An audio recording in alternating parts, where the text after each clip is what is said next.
Good day po, Sir Manaloto. Ito po yung nagawa namin na LSPU enrollment process. So, una po, ang magdi-discuss po ng first line ay si Adlerson Purio sa first year. So, ito po. Sa login po, papasok po muna sa system. So, sa pangalawa naman po, magsasubmit po ng requirements. So, ipapasa yung mga requirements. So, sa pangatlo naman po, receive the schedule of the exam. So, makakatanggap po ng schedule ng exam. So, sa pang-apat naman po, yung exam day na or kung magte-take na ng exam, kukuhain na yung pag-e-exam ng applicant. So, sa 5 naman po, receive ng interview date. Makakatanggap na ng date sa interview. So, yung pang-anim naman po is interview na, yung mismong interview na. Actual na. So, pupunta na po sa interview. So, sa number 7 naman po or yung pang-pito ay yung process ng medical requirements. Kung pasado yung requirements na medical niya, ipa-process po yun.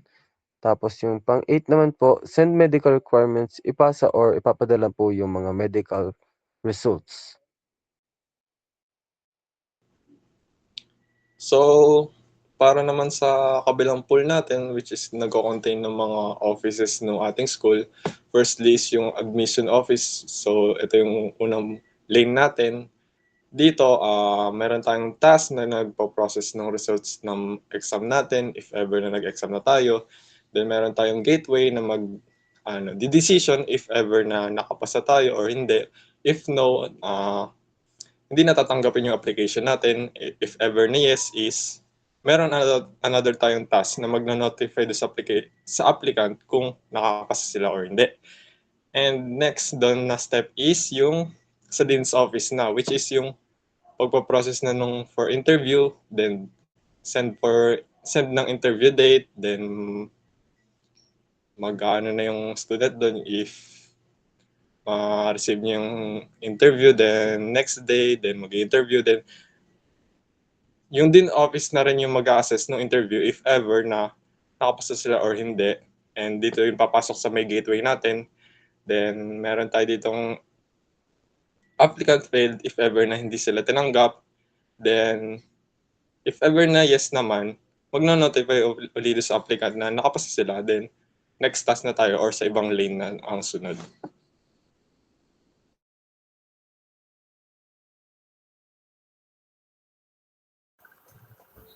Yan. Para naman po sa next lane, which is registrar office, dito po nare-receive yung mga requirements, tapos ina-assess din nila yung kung yung na-receive nila na requirements. So pupunta po tayo dito sa exclusive gateway. Tatanungin po nung gateway, are the requirement complete? Pag no, mag-request po yung registrar sa student ng missing requirements. Pag yes naman po, magsisend sila ng schedule na exam. Tapos dito naman po sa registrar pa rin, yung registrar po nagpa-process ng enrollment, tapos nagpa-process din po sila nung sa year-end section. Tapos na-notify po yung student sa enrollment at kung saan section siya. At doon po mag-end yung pinaka-enrollment.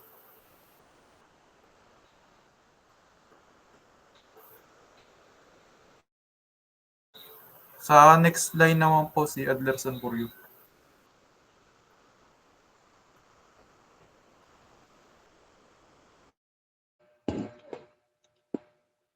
So, yun naman po, yung sa clinic naman po,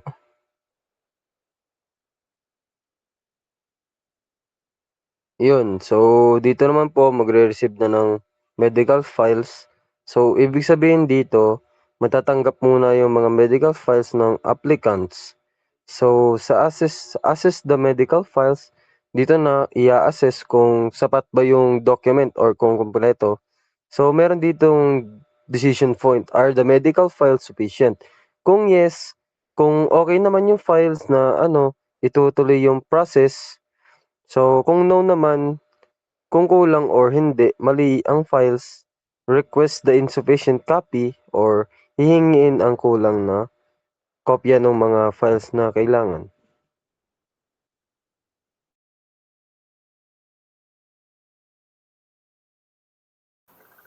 So, balik naman po naman tayo dito sa ano. Pagka nakatawid ka na ng first year, pumunta ka na sa second year, third year, fourth year. Sa second, third, at fourth year, medyo automated na yung process kasi nga, hindi na masyado nihingi yung mga ibang requirements kasi nga nasa mismong school na yun. So, dito, dahil nga nabigyan na kayo nung account nung nung LSPU, maglalagay na kayo ngayon mismo doon sa mismong portal na student. So, sa mismong portal, may lalabas doon sa mismong dashboard, lalabas din yung parang button ng enrollment page.